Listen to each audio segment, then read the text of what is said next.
Hinihiling ko po na tumayo po tayo lahat. Maging po natin lumitan ng ating Panginoon. Maglupas po tayo sa ating hymnal, hymnal 67 po, Higher Ground.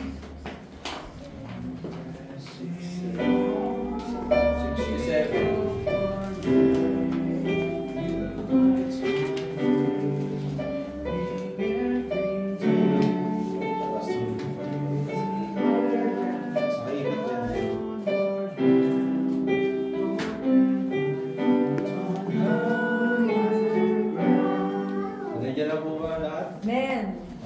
Higher ground, ready, sing. I'm pressing on the upward way, new heights I'm gaining every day, still praying as I onward bound, Lord, plant my feet on higher ground, Lord, lift me up and let me stand by faith on heaven's stable land, a higher plane that I have found. Lord, plant my feet on higher ground. My heart was no desire to stay where doubts arise and fears dismay, while some may dwell where these are bound. My prayer, my aim is higher ground. Lord, lift me up and let me stand by faith on heaven's stable land, a higher plane that I have found. Lord, plant my feet on higher ground. I want to live above the world, though Satan's darts at me are hurled, for faith has won the joyful sound, the song of saints on higher ground. Lord, lift me up and let me stand by faith on heaven's stable land, a higher plane that I have found. Lord, plant my feet on higher ground. I want to scale the utmost high and catch a gleam of glory bright, but still I pray till heaven I found. Lord, lead me up to higher ground. Lord, lift me up and let me stand by faith on heaven's stable land, a higher plane that I have found. Lord, plant my feet on higher ground. Sige po, bago po tayo magpatuloy, hindi ko po ang presensya po ninyo naman. Tayo manalangin muli, Ama, dahil ang Diyos, malapit po kami sa aming araw ng panambahan, maging katanggap-tanggap sa inyo ang aming panambahan ngayong araw na to. Naway dala-dala namin ang aming buong pagkatao, puso, kaluluwa sa aming pagsamba. Gabayin niyo ang aming mga tagapagsalita, tagapagturo. Tago niyo sila sa inyong kapangyarihan, katotohanan ng inyong mga salita mag-spring out sa aming pulpito. Meron din po sa ibang mga iglesia na kasabay namin nasasamba at magpupuri sa inyo dakilang Ama. I-keep nyo ang kapayapaan kayo sa loob ng aming iglesia habang kami nakikinig ng inyong mga salita. Dalhin nyo ang iba pang mga kaluluwa patungo dito sa lugar na ito, Ama. Ingatan po kami lahat sa madalangin sa dakilang pangalan. Amen. Amen. Announcement po. Isang awit lang po muna tayo ngayon. Date na po at tapos na. Announcement po, prayer meeting po tuwing Tuesday, alas 6:30 na dating 6, binago na po natin. Tuwing Friday naman po, sa lugar po na Silawis at sa darating na Friday sa inyo, no? Kapatid. To be announced. To be announced na lang po. Ayun po, tapos dito po, tuwing Sabado, Bible study pa rin po. Araw ng Sabado, alas 3 po ng hapon, dito po sa ating simbahan. At sa tuwing Sabado rin po, meron din po tayong gawain sa lugar po ng Tropical Pond sa Kaila Pastor. Gawain po ng mga bata, Sunday extension class sa mga bata. Pasok po. Tsaka dagdag announcement po. Wala na po bang dagdag announcement? So, wala na po. Yun lang po. Bago po tayo magsimula, tinatawagan ko po ang ating pastor para po sa ating morning service worship.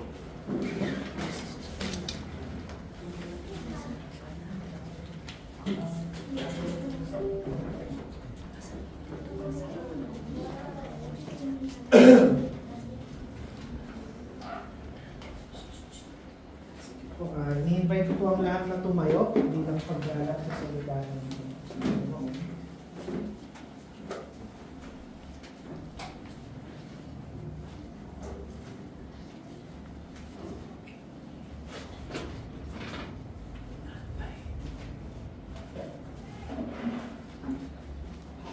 Babalik po tayo sa series natin sa 2 Samuel chapter 19.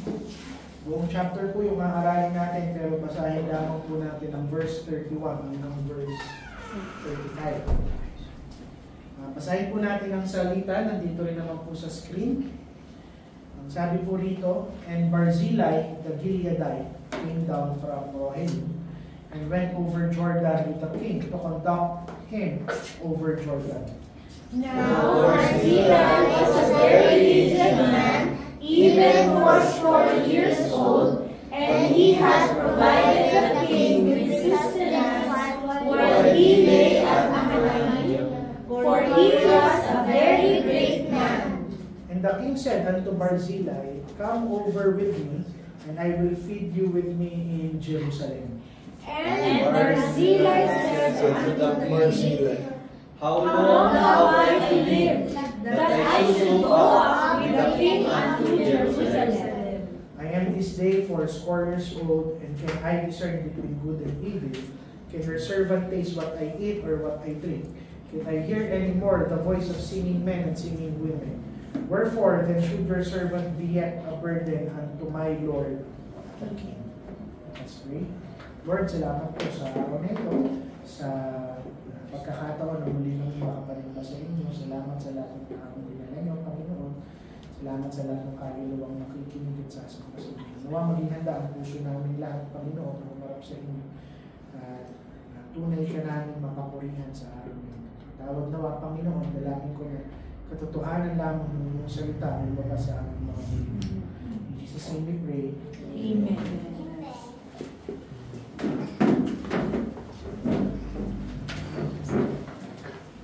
Pinamagatan ko itong mensahe na ito. Why do you serve the King? Because today I want to question everyone, including me, kung ano ba yung motibo natin, kung bakit tayo sumusunod sa ating Panginoon. Meron pa ba ang mas importanteng bagay sa buhay na to than following our Lord Jesus Christ? Alam natin lahat na if you are not following Christ, you are following the world. And the Bible tells us that there are only two options. You follow Christ, you follow the world, you embrace the truth, o yakapin mo yung kasinungalingan, magkaroon ka ng buhay o ng kamatayan. Pero sigurado naman ako, lalo na sa lahat ng Kristiyanong nandito, alam nyo yung importansya ng pagsunod sa ating Panginoong Jesucristo. Pero I want you to think about what is motivating you to follow Christ. Sa New Testament, sa Mark chapter 10, verse 35 to 37, si James and si John, sabi nila, teacher, sabi nila kay Christ, gagawin namin lahat ng sasabihin mo. Sabi ni Christ sa kanila, anong gusto niyong gawin ko para sa inyo? Bigyan niyo kami ng upuan, isa sa inyong kanan at isa sa inyong kaliwa, balang araw when you are in glory. Sa Luke chapter 9, inaral din natin to sa Matthew chapter 9, may isang tao na gustong sumunod sa ating Panginoon. Hindi siya pinangalanan. Sabi, I will go with you wherever you go. Ang sagot ng Panginoong Jesucristo sa kanya, foxes have holes and birds of the air have nests, but the Son of Man has nowhere to lay his head. Pangatlo, si Judas. John chapter 12, verse 4 to 6. Gusto niya na kung saan siya yung maging treasurer ng mga disipulo ng ating Panginoon. Pero alam natin lahat kung nasaan ang puso ni Judas. So, bakit ko sinasabi yung mga taong to sa ating introduction? 4 na tao, 3 lang yung pinangalanan. Pero, ano yung in common sa kanila? They all want to follow Jesus. But the question is, ano yung nagmo-motivate sa kanila? Why do they want to follow Christ? Ano yung gusto nila? James and John wanted positions in the right and in the left hand of Christ. Yung taong hindi pinangalanan sa Matthew 9 at Luke chapter 9, he also wanted something similar. He wanted position, he wanted prestige, kaya nga ang sagot ng ating Panginoon sa kanya, mahirap ang aking maging disipulo. At si Judas, he just wanted the easy money at yung posisyon bilang treasurer sa mga disipulo ng ating Panginoon. So ano yung punto? In light ng lahat ng example na sinabi ko, the more important question, hindi yung are you following Christ? But the more important question today, why are you following Christ? Our motives matter. And I want you to keep this idea habang inaaral natin yung kwento ni David sa 2 Samuel chapter 19. Pero bilang review, upang maalala niyo lahat ng nangyari, let me remind you that David has been the king of Israel. Rebellion siya ng anak niyang si Absalom, tumakas siya, namatay na si Absalom, maraming tumulong kay David, isa doon si Barzillai, yung tao na nabasa natin dito, maalala nyo, siya yung lalaki nagbigay ng higaan, pagkain, inumin at mga damit kay David habang tumatakas siya kay Absalom sa bayan ng Israel. Pero ngayon, alam natin na namatay na si Absalom, nakabalik na si David, iniyakan niya si Absalom, inaral natin na tumayo pa rin siya bilang leader despite ng kanyang dinadalang sakit at pighati sa pagkamatay ng kanyang anak. At ngayon, makikita natin na pagdating ni David ng Israel, hindi naman lahat ng bagay naging okay sa bayan ng Israel. Israel is still divided. Sa verse 9 ng chapter 19, mababasa nyo na kung saan, nagtatalo-talo yung bayan ng Israel. Yung iba sinasabi na kailangan na natin ibalik si David bilang isang hari. Yung iba sinasabi na sino pang may kailangan kay David? Ano bang nagawa ni David para sa atin? Nasaan ba siya? Tinakbuhan niya tayo? Inabandona niya tayo? Humanap na lang tayo ng isa pang hari na katulad ni Absalom. Remember na kung saan? Sa chapter 15, sinabi rito that the hearts of the men of Israel wanted Absalom. At although marami ang sumusuporta kay David by this time, marami rin ang nagre-reject na kay David. So, nung narinig ni David yung pagtatalo sa bayan ng Israel, bumalik siya sa kanyang sariling tribo na Judah. At sa Judah, kung maaalala nyo, Judah yung unang bayan na kinuha ni Absalom. Doon unang nagpapogi at nagpabango si Absalom. Ngayon itong si David, matalino rin si David politically. Ang ginawa niya upang makuha niya yung supporters ni Absalom kay Judah. Merong general si Absalom na ang pangalan ay si Amasa. Sabi ni David, upang patunayan sa inyo na hindi ko kayo paparusahan kahit kumampi kayo kay Absalom, hindi ko tatanggalin sa posisyon yung general na si Amasa. Actually, si Amasa, papalitan niya si Joab. At dahil dito, nakuha ni David yung puso ng Judah. Judah yung unang nag-welcome kay David upang bumalik bilang hari ng Israel. At hindi naman yung imposible.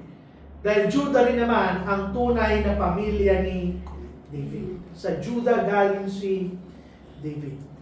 But at the end ng chapter 19, nakikita natin na yung kalahati pa ng Israel, nakikipagtalo sila sa Judah.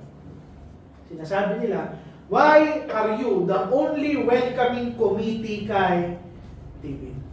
At nagtatalo-talo sila whether ibabalik si David sa posisyon, tatanggalin ba si David, bakit sila lang yung nagdedesisyon sa muling pagbalik ni David. Pero di natin pag-uusapan yung arguments nila. But I want you to consider yung motivation ng lahat ng tao o tribo na ating nabanggit.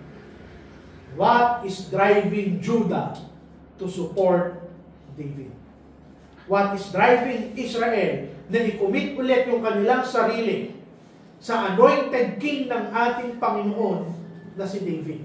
And there is only one answer. Whether sa tribo ng Judah, sa isang parte ng Israel, sa kabilang parte ng Israel, they were all driven by politics. They are driven to follow David sa kung ano yung gusto nila. Susunod sila sa hari, itataas nila yung hari, susuportahan nila yung hari, not because hari si David, pero gusto nilang i-advance yung sarili nilang agenda. Gusto nilang proteksyonan yung good standing nila sa harap ng hari. At sa buong kwento, wala kang makikita ng indication na nagsisisi sila na pinagtraidoran nila si David. Hindi sila humingi kay David ng tawad. Na sinuportahan nila si Absalom, ang gusto lang nila, masigurado na hindi sila paparusahan ni David. Amen. Wala ang nag-reach out sa kanila kay David in humility at sabihin nagkamali kami. Na hindi nila lang kinalaban si David, pero kinalaban nila ang Panginoon na naglagay kay David sa trono. Pero dito papasok si Barzillai. Yung lalaking binasa natin sa verse 31 hanggang verse 35. What is fascinating dito? Sa kalagitnaan ng argumento doon sa kwento, doon sa buong chapter, unfortunately, hindi lang natin nabasa ng buo dahil kulang tayo sa oras. Sinandwich ng Panginoon yung kwento ni Barzillai doon sa mga argumento na ginagawa ng Israel. Habang inaaral ko, bakit? So, unang basa ko parang out of place. Diba? Kasi nagtatalo sila kung kailangan bang ibalik si David o hindi, supportahan si David o hindi, ano yung kailangan nilang gawin sa hari at sa trono. Bakit sa kalagitnaan ng kwento, inilagay nila yung paalala sa atin na tinulungan ni Barzillai si David. At ngayong susuklian ni David yung kanyang kabutihan, ang sagot ni Barzillai sa kanya, matanda na ako. Malalasahan ko pa ba yung mga pagkain ibibigay mo sa akin? Maririnig ko pa ba yung mga awitin na iaalay sa akin ng iyong mga lingkod? Ibigay mo na lang yan sa ibang tao. Why would I burden my king? Naman yung punto.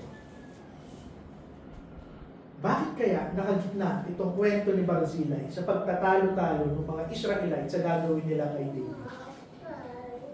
Simply because it shows us that out of all the people in Israel, si Barzillai yung may tamang motivation kung bakit niya tinulungan at sinusuportahan yung hari ng Israel. Ano yung makikita natin? Makikita natin sa response ni Barzillai, he was not motivated na i-reward siya ni David. He was not motivated na babawian siya ni David. Hindi takot, hindi reward, hindi suhol yung nagpo-motivate kay Barzillai. Hindi niya sinusubukang manipulahin si David. he was not trying na sumipsip kay David o impress si David. Masaya lang siya na naglilingkod siya sa hari na itinayo ng ating Panginoon. Barzillai simply helped David because he was David. He was God's anointed king. Hindi siya driven ng politics. Hindi siya driven ng sarili ng desire. Hindi siya driven na may makukuha siya kay David. Hindi siya driven na takot siyang maparusahan ni David. He was driven by pleasure of serving God's king. Now, hindi ko patatagalin yung ating sermon. Bukod sa kulang tayo sa oras, gusto kong tumbukin ka agad kung ano yung gusto kong sabihin sa mensaheng ito. Examine your motive. Why are you here? Why are you serving the king? Katulad ka ba ng Israel, ng Judah, that you are driven dahil may gusto kang makuha sa ating Panginoon? Panginoon, maglilingkod ako sa iyo. Hinuhubog mo ba yung persona ng Panginoon according sa sarili mong agenda, according sa sarili mong standard, according sa sarili mong desire? Why do you serve the king? It is important for us to answer this question. Tandaan nyo, hindi lang history itong kwento ni David. Although nakuha niya yung trono, babalik siya sa isang nation na kung saan may lamat na. Nag-aaway na yung mga tao. Tumatalikod na sila sa ating Panginoon. Hindi ibig sabihin na matay na si Absalom ay tapos na rin yung problema ni David sa kanyang trono. Tandaan nyo ano yung sabi ni, sino yung propeta na nag-ano kay David, nag-correct? Si Nathan. Ano sabi ni Nathan? Si Absalom yung espada na gagamitin ng Panginoon galing sa iyong tahanan. Pero dinugtungan nyo ni Nathan, ang sabi niya sa chapter 12 verse 10, the sword shall never depart from your house. Na kahit mamatay si Absalom, hindi matatapos yung problema ni David dahil palo yan ng Panginoon sa ginawa niyang kasalanan kay Bathsheba at kay Uriah. Na panghabang buhay magkakaroon ng division sa iyong bayan.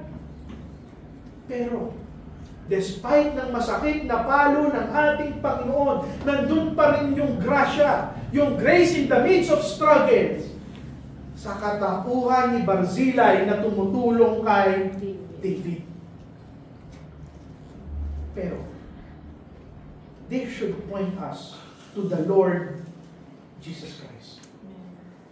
Gusto ko pa rin tumbukin yung initial question ko sa bawat isa.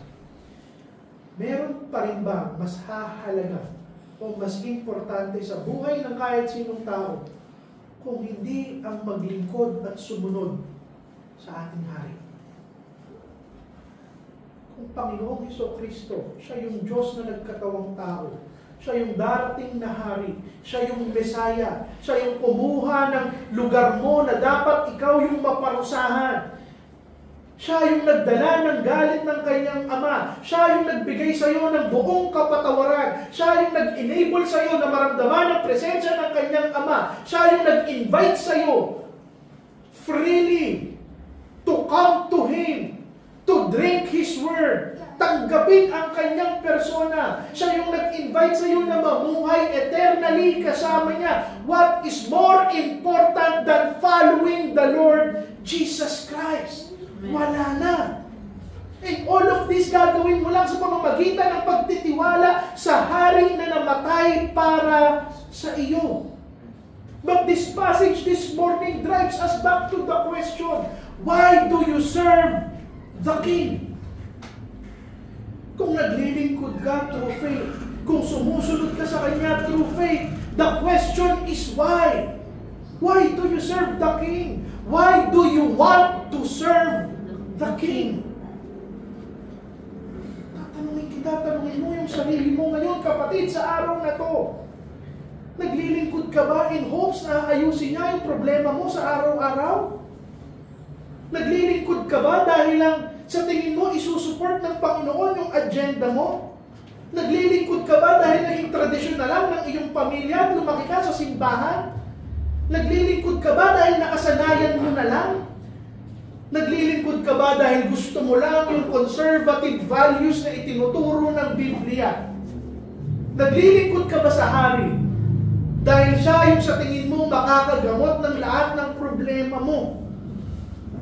Naglilingkod ka ba sa hari? Simply because you respect the Christian intellectual tradition o namamangha ka lang sa mga doktrina at turo. Naglilingkod ka ba dahil hinahanap mo lang yung affirmation sa ating Panginoon? Kung ang sagot mo ay yes, then do not serve the king. Amen. The king is not here to serve our agendas. Amen. Lilingkod ka ba dahil desperado ka for a second chance at a good life? Do you serve the king because you think the king will make you successful? O dahil masarap lang o masaya lang na nandito sa loob ng church? Do you serve the king dahil emotionally vulnerable ka lang o desperate ka lang sa kalagayan mo? Do you serve him dahil napapasaya ng paglilingkod mo yung asawa mo? Do you serve him dahil takot ka lang mapunta sa impyerno? Takot ka lang mamatay? Do you serve him dahil gusto mo lang mabuhay panghabang buhay balang araw? Do you serve him para ma-empower yung mga panalangin mo at yung panaginip mo at yung pangarap mo? Then do not serve the king. Amen. The people of Judah, the people of Israel, they were driven by politics. Yung desire nila is secure yung influence nila. Ang desire nila is secure yung kapangyarihan nila. Ang desire nila is secure yung favor ng hari. Their primary focus is themselves. In any reason why you are serving the King, the God, the Christ who died for you, ay para sa sarili mo, then do not serve the King. Amen. Pero si Barzillai, he was driven by pleasure. Masaya lang siyang naglilingkod. Amen. To serve the king, even at times na walang maibibigay sa kanya si David, he served David. Yung focus niya, primarily driven sa katotohanan that David is God's anointed king. Naman yung punto ko, in the same way, hindi rin ba ito dapat yung motivation mo that the only reason why I am serving is because Christ is the anointed king. Amen. Dami kong sinabing dahilan na mali. What is the only reason? The answer why we should serve the king? None other than because he is the king. Walang ibang dahilan. Yung pinakamaaga at pinakasimpleng confession ng church, Jesus is Lord. Jesus is King. Tandaan nyo the gospel. Maraming tao, they paint the gospel as an invitation of what was done in the cross. But they forget that the gospel is not just about what was done in the cross, but it is about the one who did it in the cross. It was all about the King. Yung pag-ibig, yung kapatawaran, it was not just about the cross, it was about Christ in the cross. Amen. Kapatid, maikli lang itong mensaheng to. Pero ano yung gusto kong makita ng bawat isa? Maging totoo tayo sa ating mga sarili. Dahil kahit yung mga pinakamatatagal ng Kristiyano, maraming oras sa buhay natin, yung mga maling motibo natin, ginagawa natin parang clay ang ating Panginoon na hinuhubog natin yung persona niya ayon sa sarili nating kagustuhan. We want Jesus to be molded so our needs will be met. Amen. But Christ already met your greatest need. Amen. Kapatawaran ng iyong kasalanan. 2 Corinthians chapter 11 verse 3 to 4. But I am afraid that as the serpent deceived Eve by his cunning, your thoughts will be led astray from a sincere and pure devotion to Christ. For if someone comes and proclaims another Jesus than the one we proclaim, or if you receive a spirit from the one you received, or if you accept a different gospel from the one you accepted, you put up with it readily enough. Now, ano yung punto ng verse? The moment that you serve the Lord Jesus Christ for any other purpose, your life is preaching another gospel. Amen. Hindi yan yung tunay na Kristo. Hindi ka naglilingkod para pasunurin ang ating Panginoon. If you are a follower of Christ, this is not just a matter of knowing Christ para ibalik na sa iyo ang lahat. Hindi eh. This is a question you should ask ourselves regularly. Bakit ba ako naglilingkod sa hari? Ano yung motivasyon ko? Bakit ko dine-devote yung buhay ko sa ating Panginoon? Is it about what I want or what Christ wants? Is my service about who I am or who Christ is? Amen. Dahil dito mo makikita kung katotohanan o kasinungalingan yung Kristyanismo na dinadala ng bawat isa. Why is this so important? Dahil katulad ng Israel at Judah, if you serve God's chosen king for any other reason, one day, mas pipiliin mo yung Absalom kaysa sa tunay na hari. Think about it. And I know, iba-iba tayo. Habang inaaral ko ito, tinatanong ko rin yung sarili ko. Gaano karaming bagay at disappointments sa ating buhay ang konektado sa katotohanan na mali kasi yung expectation natin sa view ng persona ng ating Panginoon sa Kristo. Amen. Ilang beses ako na disappoint bilang Kristiyano, bilang pastor, bilang preacher. Not because mali ang Panginoon, pero mali yung perspektibo ko sa Kanya.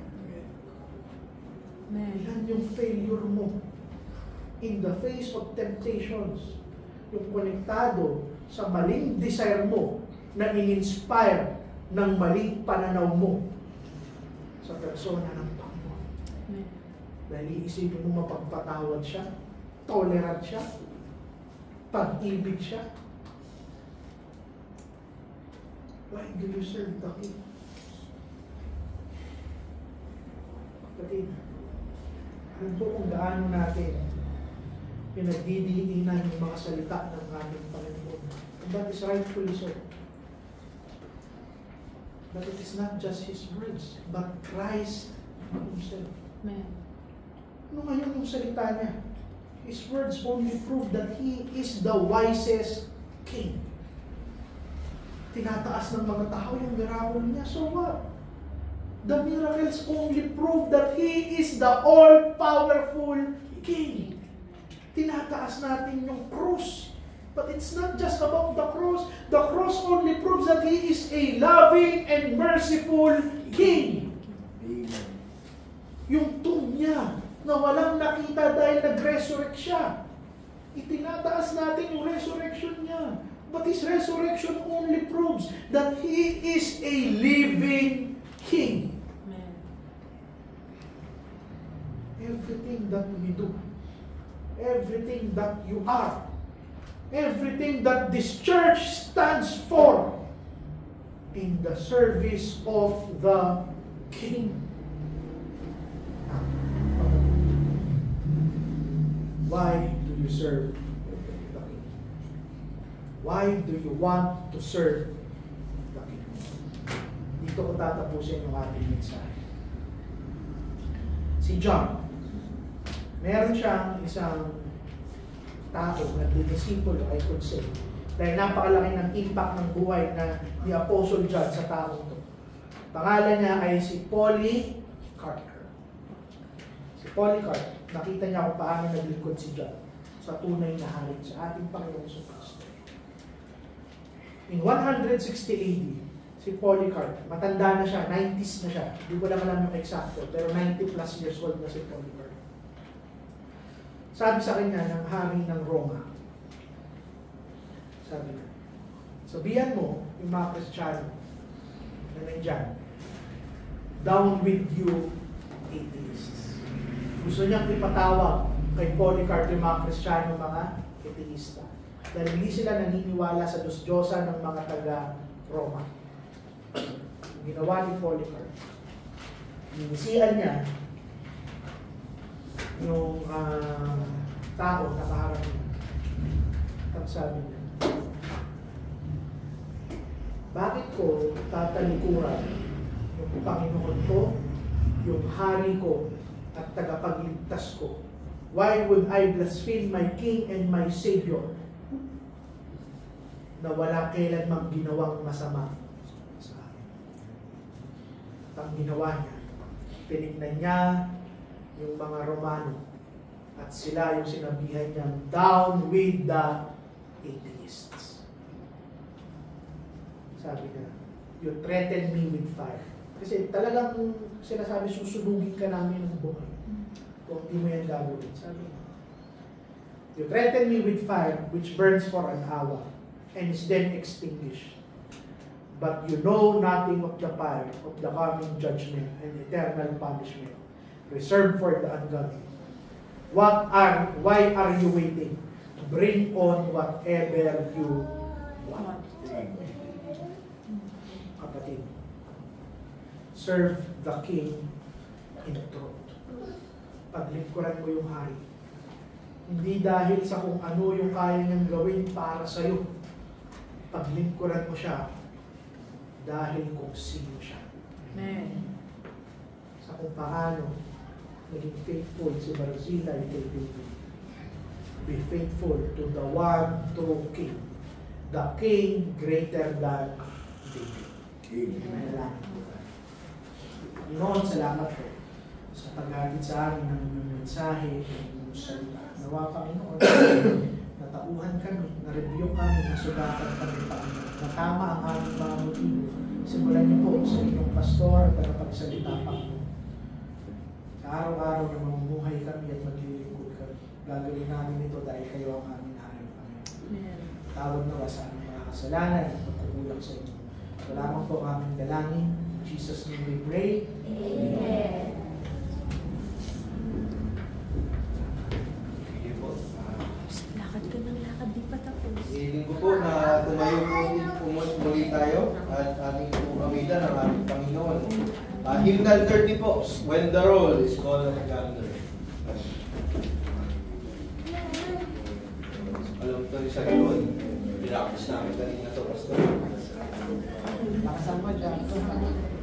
Yan na po ba yung Hymnal 30? When the Roll.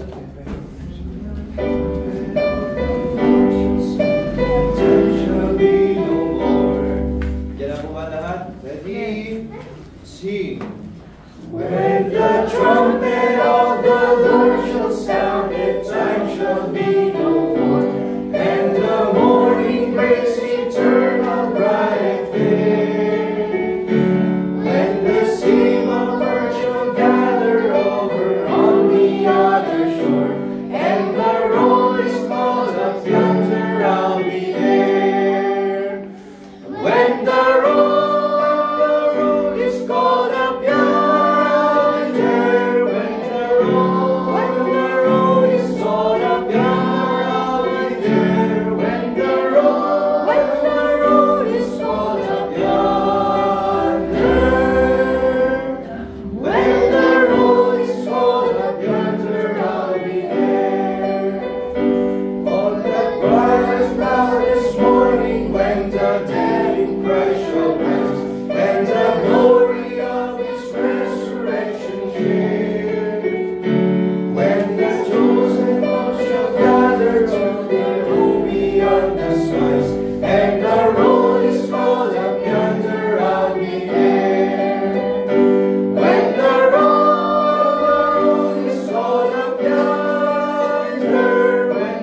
mga kaluluwa na dinala niyo po dito, mga nakapakinig ng inyong mga salita. Nagpapasalamat po kami sa habag at grasya niyo, Panginoon. Naway gabayin niyo pa po kami muli mamayang hapon, Panginoon. Maraming salamat po sa mga turo na aming napag-aralan ngayon, Panginoon. Hinihiling po namin ang basbas sa aming mga kain, na may maging makalakasan namin dito, Panginoon. Pinapanalangin din po namin ang aming tithes and offering, Panginoon, na may magamit po namin sa pagpapaunlad ng aming iglesia at magamit po namin ang tama. Humingi din po kami ng kapatawaran, Panginoon, sa aming mga pagkukulan at mga kasalanan, Panginoon. Ito lang po ang aming samot dalangin sa matamis na pangalan ng Panginoon sa Kristo. Amen.